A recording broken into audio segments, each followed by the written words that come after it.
Welcome back to what Arty Noobs with General Disturbance. This is a T49 and it's a Tier 9 American light tank.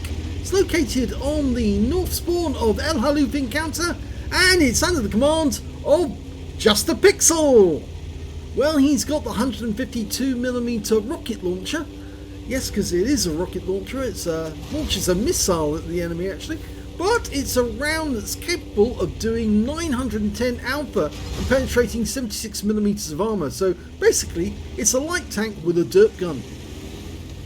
Okay, so he's got up to the cap and, well, he's pulled down to the cap and he's looking at an EBR, but he's dialing in on him from a long way away, fires around in and blasts that EBR into the garage. So that guy's now wondering, where the hell did that one come from?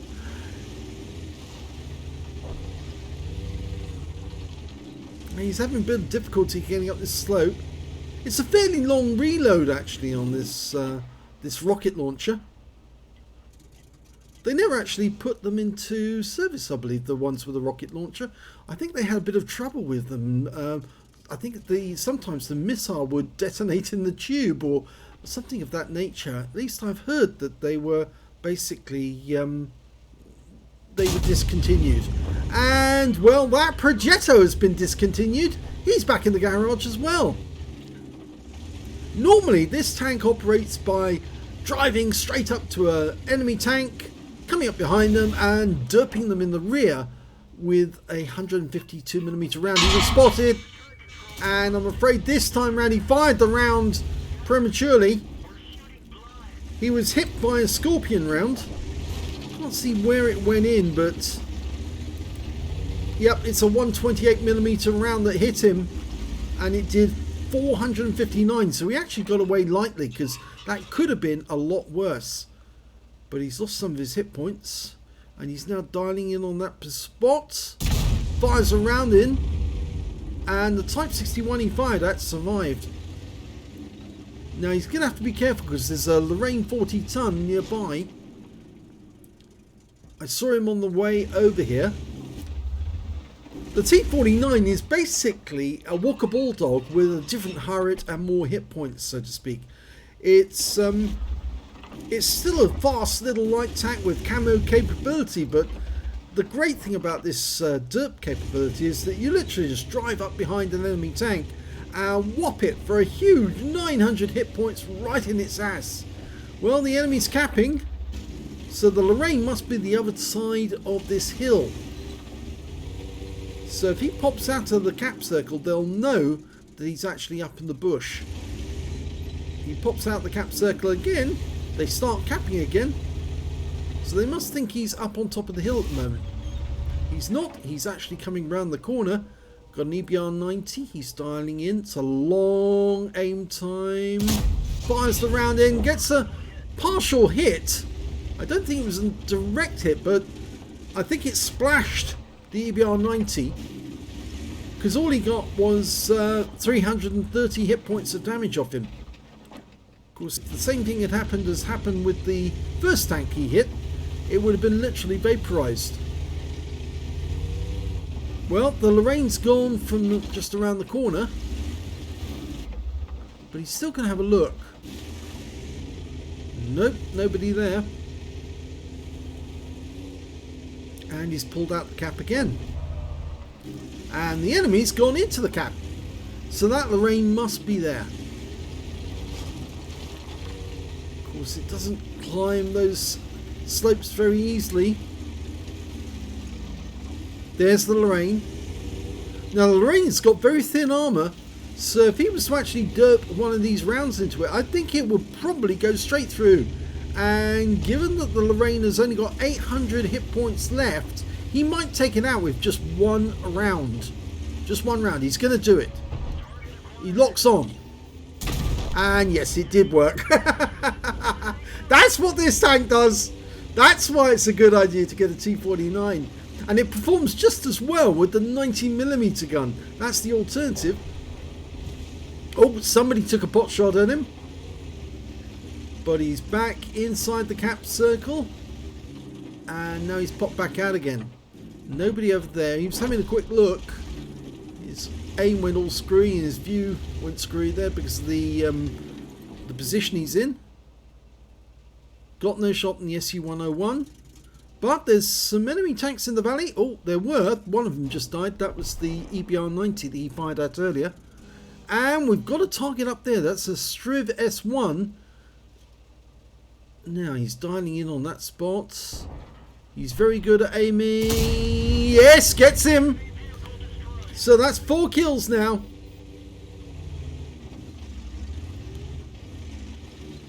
There are 2 tanks up on the enemy.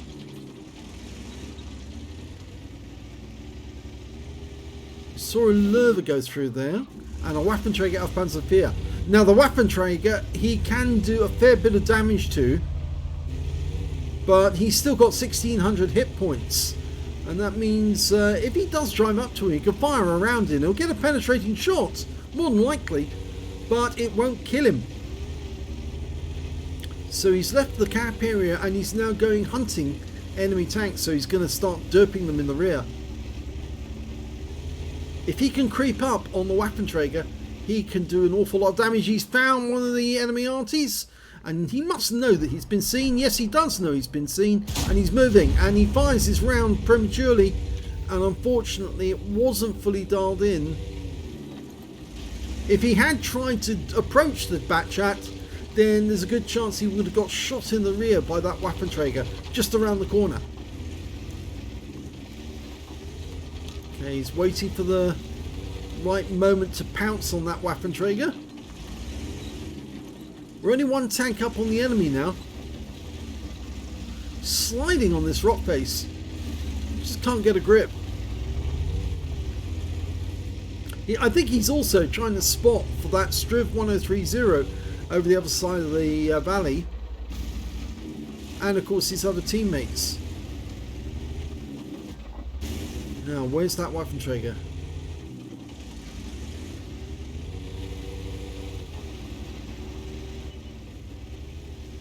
Okay, there's the Batchat again.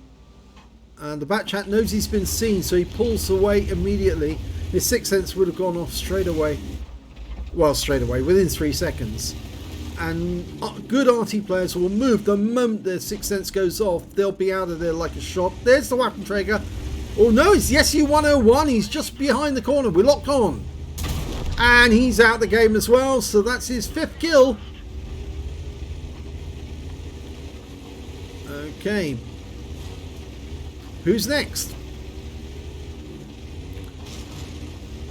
It's so easy to flip this thing, I'm afraid. Now he's loaded. Is the Waffenträger looking this way? He is. He gets hit, but he fires one back and gets a big hit on the Waffenträger. 871, which is a low roll. The Löwe just below is a one-shot. He's very low on hit points, so if he was to actually derp that guy, he's going to be out the game. Okay, so he's moving into a position. He's loaded. Oh, it didn't work. And he pulls back up the slope. The Löwe didn't actually react to it, so he might get another chance. Unfortunately, the Waffenträger's just taken out our Striv, and the scores are now even, and there's a Striv on the enemy team over the other side of the valley taking shots at us. And, well, I'm afraid Just the Pixel's only got 7 hit points left. Just 7. And there goes the FP4202. There's only 2 left on this team. He's dialing in on the Waffenträger. Can he get a shot in before that guy loads? Yes! So that's his top gun. Question is, where does he go now? He's very low on hit points. He ideally needs to hit these enemies at long range. There's only 2 left on the enemy team, a Striv 1030 and the Löwe. And the Löwe is very low on hit points, as you know. The Striv... Oh, here comes the Löwe. Just around the corner.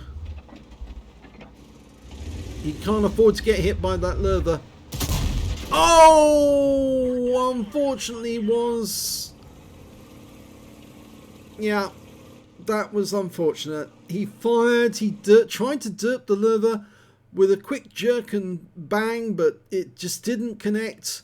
And now the only member of our team left is an AT-15. And it's down to him to try and win this game against the Lurva and the Striv 1030.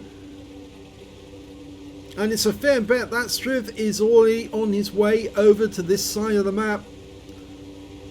The AT-15's only got 449 hit points left. And Just Pixel apologises and says, sorry guys. Well, I think he did a great job. He's got a top gun.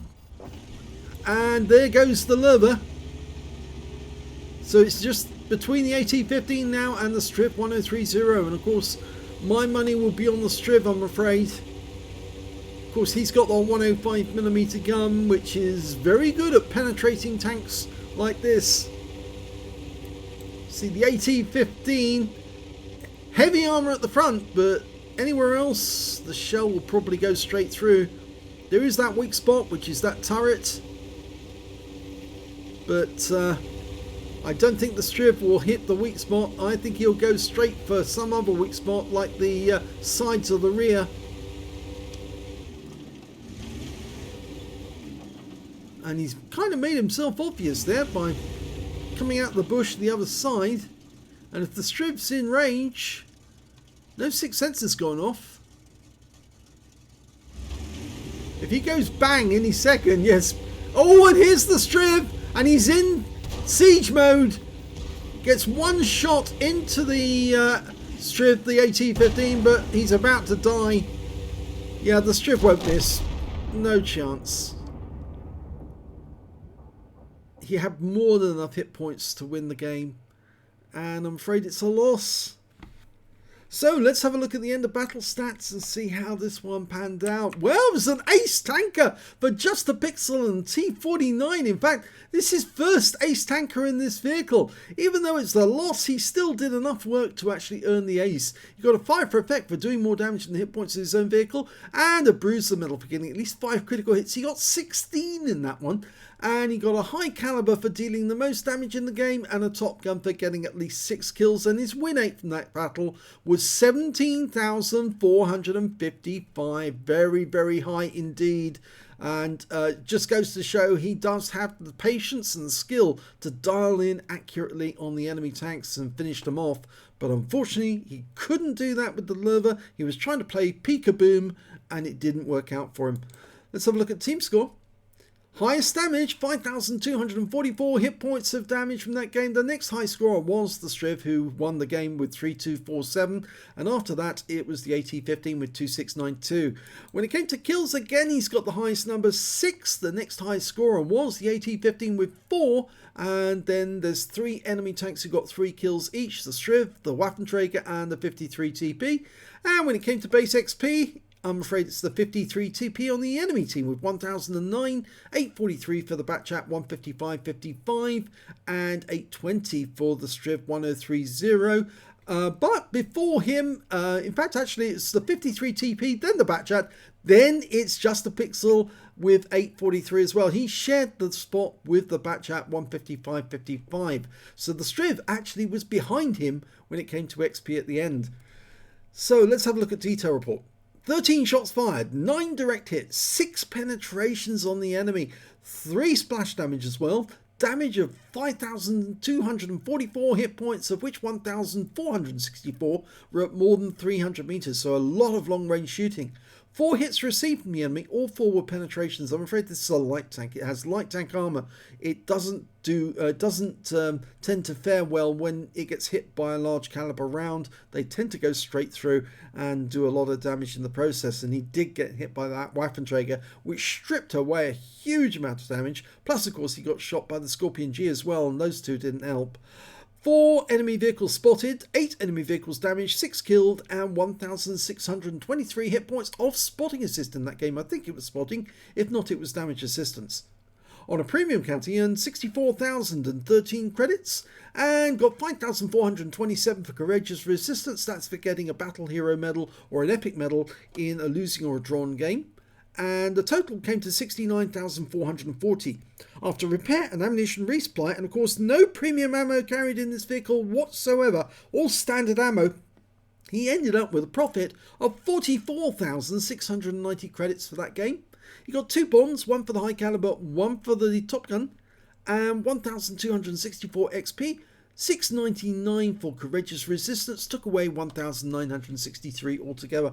So, great game, first ace tanker, but it was a defeat. Yeah, I'm afraid he was taken out by that lurver because he tried Peek-a-Boom and really didn't have the hit points to do it. He only had 7 hit points left.